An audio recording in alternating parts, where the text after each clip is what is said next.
नमस्कार. आज मी चवळीची पालेभाजी बनवणार आहे. कोणी या भाजीला तांदूळजाची भाजीही म्हणतात. अशी बारीक पानाची भाजी घ्यायची. खूप अशी मोठी पानं असलेली भाजी घ्यायची नाही, म्हणजे खूप छान अशी चविष्ट बनते. इथे मी पानं खोडून घेतली आहेत आणि याच्या 1 ते 2 असे कवळी देठ असतील ना, तेही सुद्धा घ्यायची, म्हणजे भाजी आपली खूप छान बनते आणि टेस्टही खूप छान लागते. तर भाजी आपण 3 ते 4 पाण्याने धुवून घ्यायची. कढईमध्ये मी 2 पळी तेल घेतलं आहे.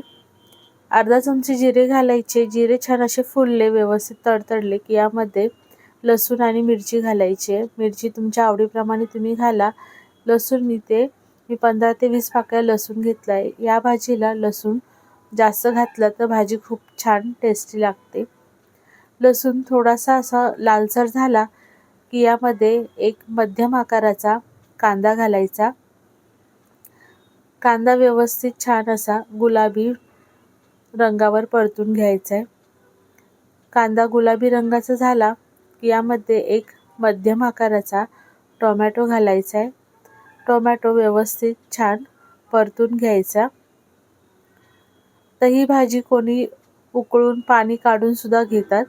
मी तशीही बनवली आहे, माझ्या चॅनलवर आहे ही रेसिपी.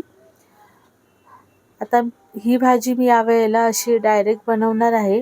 अशी ही भाजी खूप छान बनते, पण या भाजीला भरपूर असं पाणी सुटतं. तर काय करायचं, आता टोमॅटो वगैरे छान परतून झाला की गॅस आपण मोठाच ठेवायचा आहे, कमी अजिबात करायचा नाही. आणि 2 ते 3 वेळा अशी भाजी हलवून अशी थोडी थोडी भाजी घालून व्यवस्थित छान परतून घ्यायचे. आणि भाजीमध्ये आपण मीठ थोडं नंतर घालायचं, म्हणजे भाजी आपली थोडीशी कमी होते. कमी झाल्यावर पूर्ण अशी कमी झाली की आपल्याला मिठाचा अंदाजही व्यवस्थित येतो. तर ही सर्व भाजी व्यवस्थित अशी हलवून घ्यायची. इथे पहा, मी 2 ते 3 वेळा भाजी घालून घेतली आहे. 2 जुड्या भाजी या छोट्या कढईत सुद्धा मी व्यवस्थित तुम्हाला बनवून दाखवते. गॅस मोठा ठेवून सर्व भाजी व्यवस्थित अशी परतून घेतली. आता यावरती आपण झाकण ठेवायचं आहे. सर्व भाजी घालून घेतल्यानंतर व्यवस्थित सगळं परतून झाली की यावर झाकण ठेवून 5 ते 6 मिनिटे मध्यमपेक्षाही कमी गॅस ठेवायचा आणि झाकण ठेवून 5 ते 6 मिनिटांनंतर हे पहा, भाजीला किती पाणी सुटलं आहे. आता यावर आपण झाकण न ठेवता ही भाजी शिजवून घ्यायची. आता भाजी आपली कमी झाली. आता यावर आपण तुमच्या चवीप्रमाणे, आवडीप्रमाणे मीठ घालून घ्या.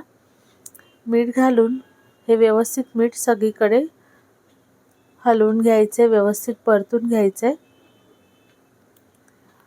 आता ही भाजी आपण मध्ये मध्ये 2 ते 3 मिनिटांनी अशी मध्ये मध्ये हलवून चेक करायचे. झाकण न ठेवता शिजवायचे.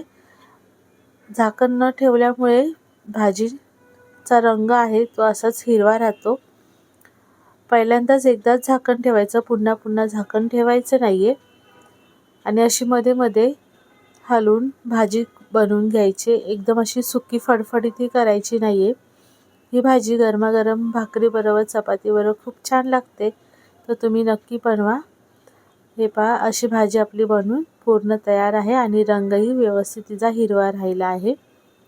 तर रेसिपी कशी वाटली, आवडली असल्यास लाईक शेअर करा.